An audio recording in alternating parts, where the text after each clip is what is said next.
원래 올해 12월쯤 결혼하기로 하고 지난 6월부터 결혼 준비를 시작했던 29살 여자입니다.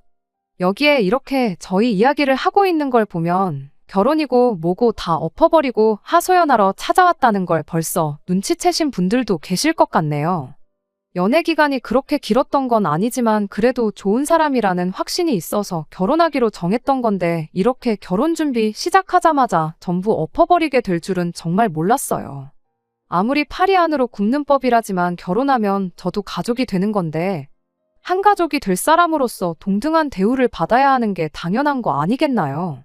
이름 앞에 시자가 붙는다고 해서 그게 뭐 대단한 벼슬자리가 되는 건 아니잖아요. 제가 뭐 조선시대 마냥 어디 대감님 집에 팔려가듯 시집 가는 것도 아닌데 뭐가 그리 대단한 사람들이라고 결혼 준비 시작하자마자 저한테 갑질을 해대는 건지. 이런 집구석과 한솥밥 먹겠다고 기분 맞춰주고 그러는 것보다 결혼이고 나발이고 길게 두고 볼 것도 없이 엎어버리는 게 맞는 게 아닌가 싶어서 단칼에 이 결혼 안 한다고 선언해주고 돌아왔습니다. 아무리 그래도 어른들까지 다 있는 자리에서 제 행동이 너무했다고 하는데 저는 그 사람들이 당해도 싸다고 생각하거든요. 여러분들께서 제 이야기 한번 들어봐 주시고 정말 제 행동이 너무했는지 객관적으로 한번 판단해 주세요. 저한테 친구가 한 명 있어요. 그 친구는 저랑 어려서부터 친하게 지내던 친구가 아니고 대학교를 졸업하고 막 취직 준비를 시작했을 때 알게 된 친구였어요. 당시만 해도 취직 준비에 필요한 정보 공유를 한다고 이래저래 연락을 자주 주고받던 친구였는데 서로 취직하고 나서 사는 게 바쁘다 보니 한동안 소원해져서 몇 년 동안 소식도 모르고 지내게 되었지요. 그런 친구한테서 몇 년 만에 연락이 왔어요. 서로 너무 반갑다고 톡으로 안부도 묻고 근황 이야기도 나누고 하면서 몇 시간을 떠들었습니다. 그런데 보통은 한참 이렇게 소식도 모르고 지내던 친구가 갑자기 연락을 해오면 안부가 궁금한 것보다는 다른 용건이 있어서 하는 경우가 많잖아요. 그 친구도 제 안부를 묻고 싶다기보단 다른 이유가 있겠거니 생각했어요. 아니나 다를까 저한테 남자를 한 명 소개시켜주고 싶다는 이야기를 꺼내왔어요.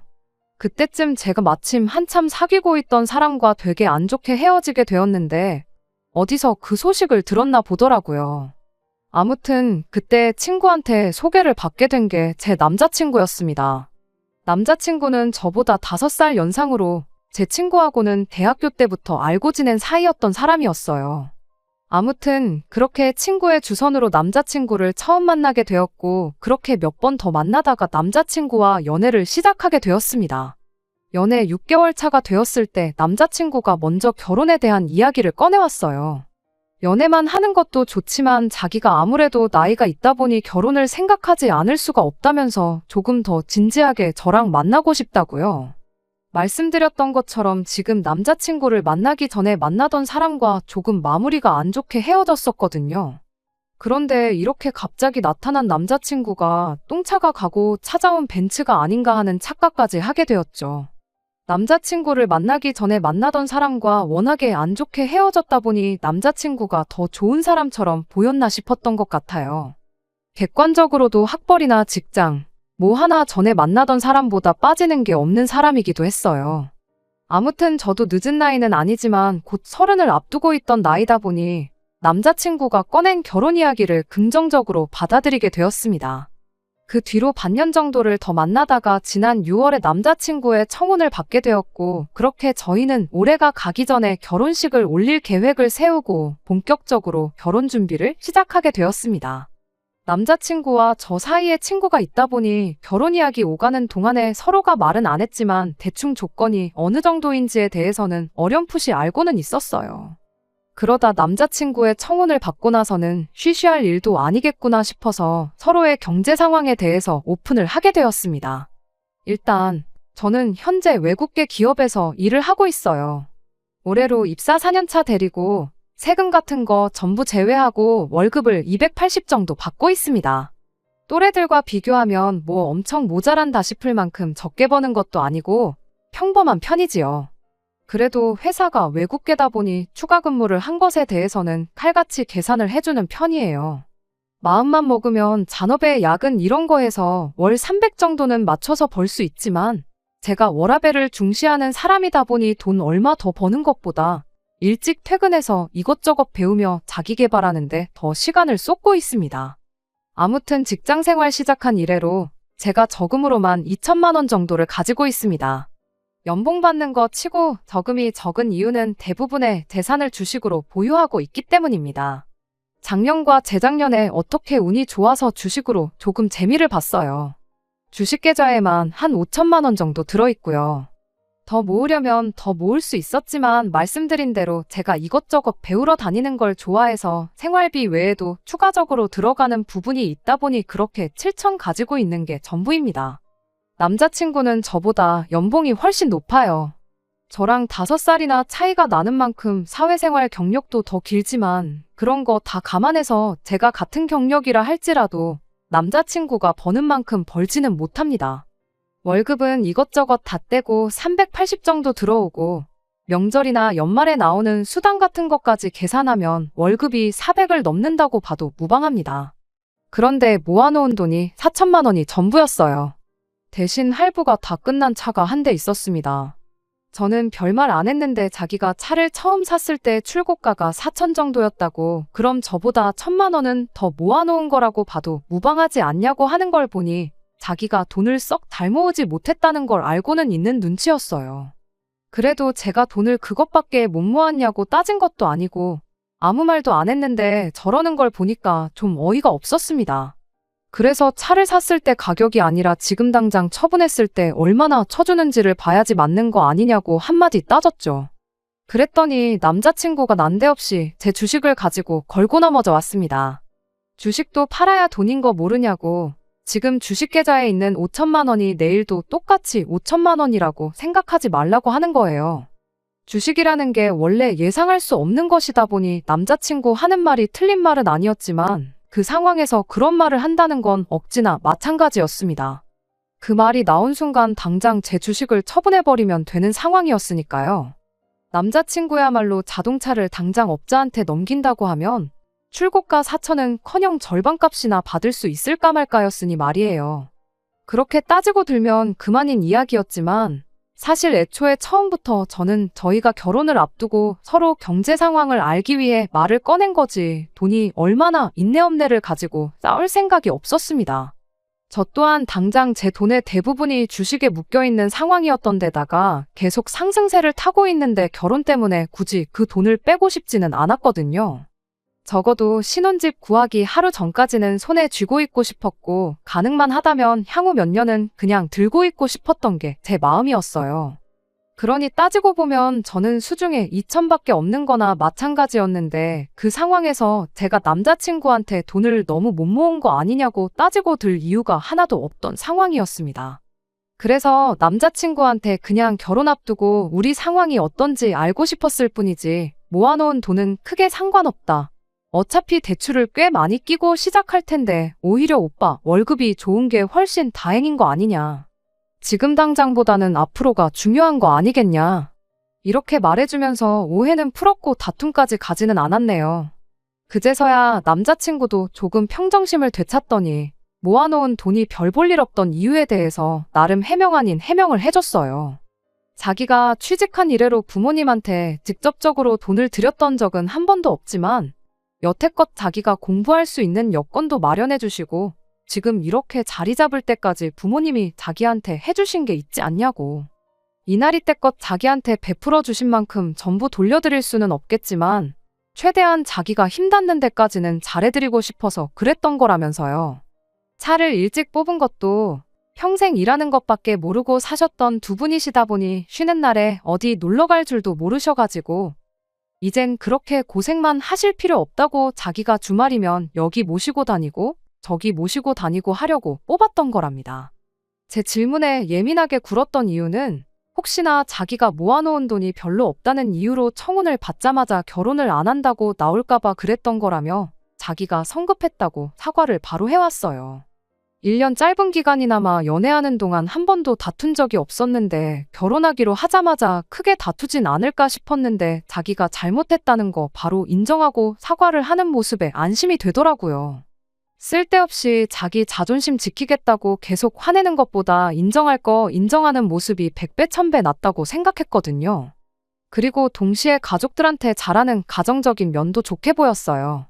맹목적으로 이제 돈을 버니까 부모님한테 효도하겠다고 돈 받는 대로 퍼주고 그러는 게 아니라 그동안 자식들 미래를 책임지느라 고생하신 부모님과 여지껏 쌓지 못한 추억을 만들기 위해 돈을 썼던 것이니까요.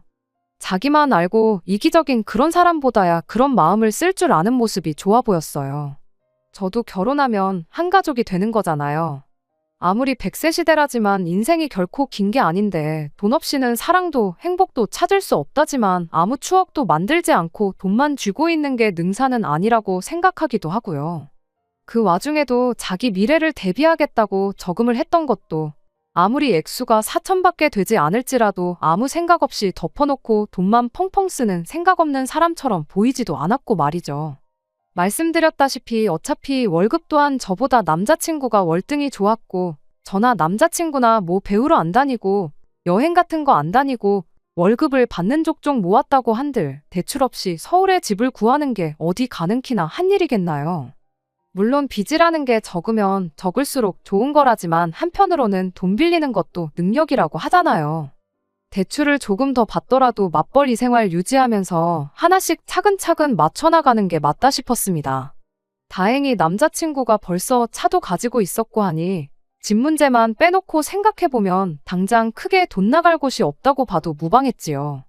아무튼 그렇게 이야기를 마치고 집에 돌아가는 길이었는데 남자친구가 헤어지면서 자기가 전생에 나라를 구했나 보다고 저 같은 사람과 결혼하게 된 게 자기한테 정말 큰 행운이라며 고맙다는 말을 해주더라고요. 그러고는 제 두 손을 꼭 잡더니 우리 결혼해서 꼭 남부럽지 않게 행복하게 잘 살자는 말을 해줬어요. 그때까지만 해도 남자친구가 해줬던 말처럼 결혼해서 행복하게 잘 살 거라 생각했지 이렇게 최악의 모습으로 갈라서게 될 줄은 생각도 못했습니다. 아무튼 그날 이후 저도 저희 부모님께 결혼할 사람이 생겼다는 사실을 전했어요. 어머니께서 이것저것 물어보셨는데 역시나 월급이 그 정도 되는데 모아놓은 돈이 4천이 전부냐 그건 씀씀이가 너무 큰 거 아니냐며 조금 안 좋은 반응을 보이셨습니다. 그래도 할부 끝난 차도 가지고 있고 돈이야 지금 얼마 더 있는 것보다 앞으로 어떻게 모으는지가 더 중요한 거 아니냐. 나도 주식으로 이득 본 거 아니면 5천 정도밖에 못 모았을 텐데 그렇게 생각하면 오히려 잘 모은 거 아니냐 남자친구 편을 들어줬지요. 어머니께서도 하긴 그렇긴 그렇다고 하시며 제 말에 동의를 해주셨고 당장 돈 얼마 있는 것보다 사람 됨됨이가 더 중요한 거 아니겠냐며 어떤 사람인지 좀 보게 하루라도 빨리 집에 인사시키러 데리고 오라 하시더라고요. 막상 남자친구를 집에 인사시켰더니 처음 보여주셨던 안 좋은 반응과는 다르게 저희 부모님 두 분 다 남자친구를 엄청 마음에 들어 하셨어요. 성격도 싹싹하니 좋고 직장도 인물도 뭐 하나 빠지는 데가 없다고요. 남자친구도 저희 부모님한테 그동안 자기가 부모님 모시고 여기저기 다녔던 여행지 이야기를 꺼내면서 그중에 가장 좋았던 곳들을 뽑아서 저희 결혼하고 나거든 저희 부모님 모시고 한 번 더 다녀오면 어떻겠냐 이런 식으로 이야기를 했습니다. 그때까지만 해도 제가 정말 사람 하나 제대로 봤구나 싶었어요. 자기 가족만 소중하고 자기 가족만 챙기는 이기적인 사람이 아니라 배우자의 부모님한테도 잘하는 가정적이고 양가 불문하고 가족들에게 헌신하는 좋은 1등 신랑감이라 생각했습니다. 그런데 막상 남자친구의 가족들과 함께 있던 자리에서는 그런 모습이 아니라 한쪽으로 치우쳐도 너무 치우친 그동안의 모습과는 정반대의 모습을 보여줬어요. 그리고 결국 그것 때문에 남자친구 가족들을 처음 만난 그날 결혼하기로 한 거 다 엎어버리고 남자친구 집까지 쑥대밭으로 만들고야 말았네요. 남자친구를 저희 집에 소개했으니 당연히 이번엔 제가 남자친구 집에 인사를 드리러 갈 차례가 되었습니다. 남자친구가 워낙에 저희 집에서 좋은 모습을 보여줬으니 저 또한 남자친구가 했던 것처럼 똑같이 좋은 모습을 보여주고 싶었어요. 다만 제 성격이 남자친구처럼 싹싹하고 어른들 앞에서 긴장 안 하고 그런 성격이 아니다 보니 혹시나 실수하지 않을까 걱정도 많이 했습니다. 다행히 남자친구 부모님이 그렇게 깐깐해 보이는 사람들은 아니었어요. 저희가 근처까지 다 와간다고 연락했더니 아파트 현관까지 나오셔서 저희를 마중 나와 주셨어요. 그 길로 예약한 식당에 가서 식사를 하고 왔습니다. 모처럼 외식하러 나왔는데 밥 먹는 중에 이런저런 질문했다가 먹다 체할 수도 있다고 본격적인 이야기는 집에 가서 하자며 정말 간단한 질문들 외에는 아무것도 안 물어보셨어요. 그런 사소한 배려에 좋은 분들이구나 하는 생각을 가졌고 그러면서 저도 점점 긴장했던 게 조금씩 풀어지기 시작했습니다. 그렇게 식사를 마치고 다시 남자친구 집으로 향했고 그때부터 남자친구 부모님의 질문 공세가 이어지기 시작했습니다. 덕분에 긴장이 많이 풀어졌다 보니 물어본 질문에 대답하는 게 전혀 어렵지 않았어요. 남자친구가 저희 부모님께 했던 만큼 싹싹하지는 않았지만 나름대로 잘했다고 생각했고 저 혼자만의 생각일 수도 있겠지만 남자친구 부모님 또한 저를 마음에 들어 하시는 듯 싶었습니다. 그런데 문제는 남자친구의 여동생이었어요. 저한테는 하마터면 제 인생 최악의 신우가 될 뻔했던 사람이기도 하고 어떻게 보면 덕분에 결혼이 엎어졌으니 은인이기도 한 사람이지요. 아무튼 그때는 남자친구 동생이 인격이 파탄난 사람인 걸 몰랐고 어쨌든 남자친구의 가족이니 웬만해서는 저를 좋아라 해줬으면 싶었습니다. 외출 중이라 같이 식사하는 자리는 함께하지 못했는데 집에 도착해서 한참 이야기 나누던 도중에 동생이 집에 돌아왔어요. 남자친구한테 저보다 나이가 1살 어린 여동생이 있다는 건 이미 연애 시작할 때쯤부터 알고 있었습니다. 여동생이 있다는 이야기 정도만 들었지 직접 만나보거나 여동생에 대해서 자세한 이야기를 들어본 적은 없었지만 그래도 저랑 1살 차이밖에 나지 않는 만큼 친자매까지는 아니어도 친구처럼 가깝게 지낼 수도 있겠구나 생각했었어요. 하지만 그거야말로 저 혼자만의 생각이었습니다. 남자친구 여동생이 집에 들어오자마자 어머님께서 동생한테 여기 네 새언니 될 사람 와 있으니까 어서 와서 인사부터 하라고 한마디 하셨지요. 저보다 1살 어리다는 건 이미 알고 있었지만 어쨌든 초면이다 보니 동생이 저한테 인사를 하기 전에 먼저 제가 안녕하세요 하고 앞으로 잘 부탁드린다 인사를 건넸습니다. 그런데 여동생이란 사람은 시큰둥한 표정으로 제 인사를 받는 둥 마는 둥 하더니 다짜고짜 저를 위아래로 훑어보기 시작했어요. 그러더니 벼랑간 제 인사를 받기는커녕 너가 걔구나? 한마디 던지고는 남자친구 부모님 옆자리에 가서 털썩 자리를 깔고 앉더라고요. 난데없이 반말을 내뱉는 남자친구 동생 때문에 순간 그 자리 분위기가 그대로 얼어붙어 버렸어요. 그런데 그 와중에 남자친구 여동생한테 말버릇이 그게 뭐냐 하고 지적해주는 사람이 한 명도 없었습니다. 남자친구가 설마 동생이나 부모님께 제 나이를 말을 안 해줬나 싶기도 했는데 말을 안 해준 건 둘째치더라도 남자친구 본인이 이미 제가 1살 더 많은 걸 알고 있는데 그 상황에 동생한테 말 한마디 안 하고 가만히 있는 건지 싶었습니다. 애초에 초면인 사람한테 반말부터 내뱉는 게 정상은 아닌 상황이잖아요. 몰랐을 수도 있지, 착각했을 수도 있지 하고 그냥 넘길 상황도 아니었어요. 이후로도 당연한 듯이 저한테 계속 반말로 말을 해대기 시작했거든요. 그 와중에 남자친구가 한마디 하기는 했는데 그게 예의 없는 말투에 대한 지적이 아니었습니다. 남자친구 동생이 먼저 저한테 말을 꺼냈어요. 설마 예비시댁에 인사하러 왔는데 빈손으로 온 건 아니겠지? 하고 물어왔죠.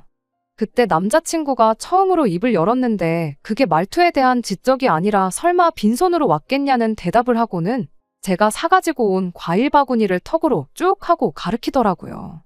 남자친구 여동생이 그 과일 바구니를 보더니 안 그래도 자기가 친구랑 나가서 밥 먹고 오는 길인데 기름진 거 먹어서 상큼한 게 땡겼는데 잘 됐다며 저한테 나 과일 좀 먹어도 되지? 하고 한마디 말을 꺼내더군요. 당장 세상에 이건 또 무슨 상황이냐고 따져묻고 싶었지만 그래도 누군가는 이 사람한테 예의 없게 이게 뭐 하는 짓이냐고 먼저 말해주지 않을까 싶어서 가만히 있었습니다. 뭐 당연한 이야기겠지만 누구 하나 나서서 그걸 지적해주는 사람이 없었어요. 저보다 1살 아래면 오빠인 남자친구와 한참 나이차가 나는 건데 집에서 막내로 커서 버르장머리가 없는 건가? 아니면 반대로 막내라서 남자친구고 남자친구 부모님이고 그냥 뭔 짓을 하던 간에 오냐오냐 해주는 건가 싶었어요. 하지만 진짜 어이없는 건 남자친구 여동생 입에서 나온 말도 안 되는 질문이었습니다. 아니, 질문이라고 하기도 뭐하고 오히려 통보에 가까웠지요. 제 의사는 물어보지도 않고 남자친구한테 곧바로 물어보더라고요. 오빠 결혼하면 맞벌이 하는 거냐고 묻더니 그럼 돈을 2배로 벌겠다며 이참에 자기 매달 주던 용돈도 2배로 올려서 100만 원씩 달라는 소리를 했으니까요. 분명 남자친구가 저한테 가족들한테 돈을 퍼주느라 못 모은 게 아니고 가족들과 추억을 만드는 데 썼다는 말을 했는데 그 말과는 전혀 다른 이야기가 나오니 적잖이 당황스러웠죠. 그런데 더더욱이 어이가 없었던 건 이어진 남자친구의 반응이었습니다. 2배나 올리기는 뭐하고 조금 더 주긴 하겠다는 예상도 못한 대답을 해왔거든요. 그래서 곧장 남자친구한테 그게 무슨 소리냐고 물어봤어요. 그랬더니 남자친구 대신해서 동생이 대답을 해주더라고요. 오빠가 동생한테 용돈 주는 게 뭐 이상하냐고요. 그래서 제가 대답했어요. 오빠가 동생한테 용돈 정도 당연히 줄 수 있는 건데 매달 50만 원씩 주는 건 이상한 거 맞다고요. 그리고 남자친구한테 용돈을 올려주는 게 무슨 소리냐고, 결혼해서 맞벌이를 하는 게 오빠 월급이 오르는 건 아니지 않냐, 그리고 매달 50만 원 주는 것도 가당치도 않은 소리라고 했어요. 여태까지 줬다면 줬던 걸 도로 뺏어올 수는 없으니 거기까지는 묻지도 따지지도 않으려고 했습니다.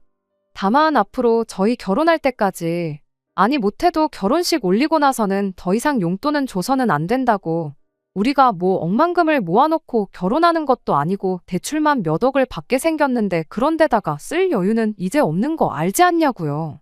남자친구도 그 상황이 안 된다고, 여동생 용돈은 내가 꼭 챙겨주고 싶다는 말은 못하고 알겠다고 대답을 했습니다. 그런데 남자친구 동생이 그 말을 듣더니 혼자서 개거품을 물면서 말 그대로 발광을 하기 시작했어요. 급기야는 용돈을 끊을 거면 차라리 결혼을 하지 말라는 소리를 하는데 아주 꼴이 가관이더라고요. 갑작스러운 남자친구 여동생의 돌발 행동에 안 그래도 얼어붙기 시작했던 집안 분위기가 한층 더 막장으로 치닫고 있었습니다. 그제서야 남자친구 부모님이 나서서 이게 뭐 하는 짓이냐고, 쓸데없이 이럴 거면 그냥 방에 들어가서 조용히 있으라고 한마디 해주시더군요. 덕분에 남자친구 여동생이 잠깐 잠잠해졌어요. 그러더니 혼자 제가 사온 과일들을 손에 들고 있던 과도로 이리 쑤시고 저리 쑤시고 난리도 아니었습니다. 급기야는 어디서 이렇게 깎아먹기도 힘든 과일을 사왔냐며 저보고 과일 좀 잘라오라고 칼을 건네주더라고요. 뭐 위협이라도 하려는 건지 칼날 부분을 저한테 향하게 해서는 말입니다. 안 그래도 등장하자마자부터 저를 기분 나쁘게 했고 거기에 엎어서 용돈 문제로까지 사람 속을 뒤집어놨는데 그것도 모자라 한 살 어린 예비 손아래 신우가 저한테 과일을 깎아오라고 시키니 더더욱 기분이 좋을 일이 없었어요. 그런데 거기에 칼날까지 저를 향하게 해서 건네주니 웬만해선 평정심을 유지하려고 했던 저도 순간 표정 관리가 안 되더라고요. 그런 제 표정의 변화를 눈치챈 건지 얼굴 표정 좀 보라면서 뭐 기분 나쁘냐는 식으로 한마디를 하대요. 그와 동시에 남자친구도 입을 열었는데 동생한테 뭐라 한마디 하는 게 아니고 저한테 한마디를 하는 겁니다. 동생이 저랑 친해지고 싶어서 장난치는 거니까 좀 참으라면서요. 예상도 못한 남자친구 한마디에 오히려 더 이상 참을 수가 없었습니다.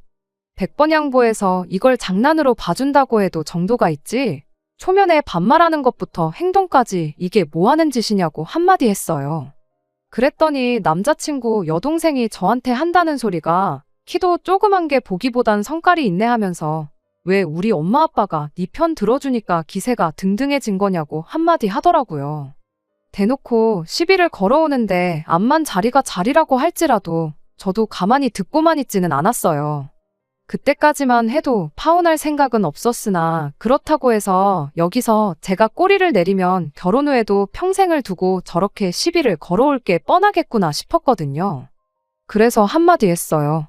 대놓고 시부모님 되실 분들 앞에서 남자친구 여동생이랑 똑같이 굴면서 싸울 생각은 아니었고 그냥 이성적으로 한마디 해주면 되겠거니 싶어서 최대한 좋게 좋게 이야기했습니다. 나보다 나이도 어린 걸로 알고 있는데 초면부터 반말하고 이젠 과일까지 깎아오라고 명령하는 거냐고요. 그리고 원래 칼같이 날이 달린 거 다른 사람한테 건네줄 때는 손잡이 부분을 그 사람을 향하게 해서 건네줘야 하는 거라고, 제대로 못 배운 것 같아서 알려주는 거니 새겨들으라고 깔끔하게 한마디 해줬습니다. 그랬더니 저보고 나이 1살 많다고 꼴에 언니 대접은 받고 싶은가 보네 하면서 혼자 비웃기 시작하더라고요. 어이가 없었죠. 내가 언니 대접을 받겠다고 이러는 게 아니라 맞는 말이라고. 그냥 나이만 두고 봐도 내가 한 살 더 많은 언니고, 아가씨 오빠랑 결혼하면 서열상으로도 아가씨가 내 손아래 신우가 되는 거지 내 언니가 되는 게 아닌 거 모르냐고요. 그랬더니 돌아온 대답이 아주 가관이었습니다. 자기가 왕년에 학교 다닐 때 좀 놀았다는 걸 자랑처럼 이야기를 하더라고요. 원래도 자기가 노는 언니들 아닌 이상 한두 살 차이는 그냥 먹고 들어갔다고요. 특히 자기 주변 사람들 중에 자기랑 한 살 차이 나는 사람들 중에 자기가 자기 입으로 언니라고 부르는 사람들이 손에 꼽는답니다. 그러니 자기가 저한테 언니라고 부를 이유도 없다는 거예요. 그러더니 뭐 자기가 반말하는 게 그렇게 불만이냐고 하더니 불만 있으면 어쩔 건데 하고는 여지까지 찍소리도 못하고 있다가 우리 엄마 아빠가 한번 편들어줬다고, 그리고 우리 오빠가 바로 옆에 있으니까 무슨 일이 나겠나 싶어서 까부는 거 아니냐고 시비를 걸대요.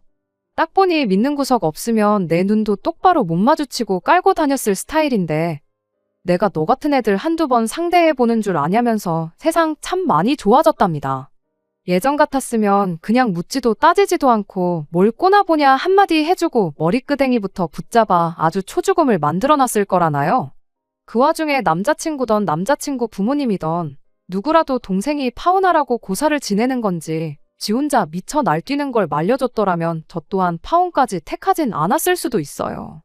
그런데 그나마 제 편을 들어주는 것 같던 남자친구 어머니도 우리 애기가 용돈 못 받게 되니까 더 저러는가 보다 하면서 그래도 주던 걸 어떻게 못 주게 할 수 있냐며 애가 용돈 받던 건 건들지 말라고 한마디 하시더군요. 남자친구도 그러는 게 좋겠다고 거들어주기 시작했고요.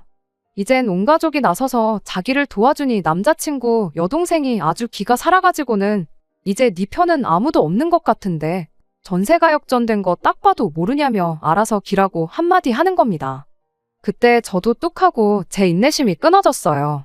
아무리 팔이 안으로 굽는 법이라지만 이 집구석에 한 식구로 들어오면 제가 앞으로 무슨 꼴을 당하며 살게 될지 눈에 보이기 시작하더라고요.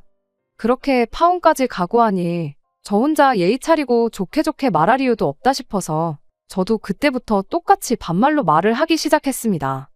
연예인이나 운동선수같이 유명한 사람들도 혹시나 자기가 과거에 잘못했던 거 들킬까봐 조마조마해하고, 실제로 들킨 사람들은 아무리 당사자한테 사죄를 하고 용서를 빌어도 활동을 다시 못할 만큼 나락에 가버리는 정의가 승리하는 사회가 되었으니 네 말대로 세상 참 좋아진 것 같다고요. 그리고 남자친구는 물론이고 남자친구 부모님 앞에다 대고 저걸 보니 이 집 가정교육 수준이 어느 정도 되는지 알겠다고, 나는 이 집에 며느리로 들어오기엔 너무 아까운 것 같으니 결혼 이야기는 없던 걸로 하고 저도 여기까지만 하고 이만 가보겠다 말하고 자리에서 일어났어요. 그리고 남자친구 동생한테 마지막으로 한마디 해줬습니다. 뭔가 크게 착각하는 것 같은데 왕년에 사람 괴롭히고 그런 이야기 어디 가서 자랑처럼 할 만한 이야기가 아니고 네 얼굴에, 네 부모 네 오빠 얼굴에 침 뱉는 거나 마찬가지니까 오늘부로 그 이야기는 어디 가서 꺼내지도 말라고 충고 한마디 해줬습니다. 그리고 나서 남자친구 동생이 난도질을 해놓은 과일은 두고 멀쩡한 과일들만 챙겨 들고 저런 인간도 안 되는 애 먹으라고 사온 과일이 아니니 아까워서라도 도로 가져가겠다 말하고 현관문 쪽으로 몸을 돌렸어요. 그런데 뒤에서 남자친구 동생이 저를 향해 냅다 뛰어오더라고요. 머리끄댕이라도 잡으려는 건지 팔을 뻗길래 그대로 그 팔을 잡아서 업어치기로 바닥에 내동댕이를 쳐버렸어요. 지난 몇 달 동안 남자친구 입에서 처음 결혼에 대한 이야기 나왔을 때 혹시나 싶어서 체중 관리도 미리미리 할 겸해서 운동을 시작했었거든요. 그냥 헬스장만 다니기에는 지루한 것 같고 새로운 것도 배워보고 싶어서 집 근처에 있는 종합격투기 도장에 등록해서 주짓수며 유도며 이런 걸 배웠거든요. 체중 관리가 목적이었지 실전에 쓰려고 배운 건 아니었는데 이렇게 배운 걸 써먹고야 말았네요. 아무리 제가 먼저 결혼은 없던 일로 하겠다고 말을 하긴 했지만 결혼 허락받으러 간 자리에서 다른 사람도 아니고 예비신우 될 사람을 바닥에 패대기 쳐버렸으니 이제 진짜로 이 결혼은 물 건너갔구나 싶었습니다.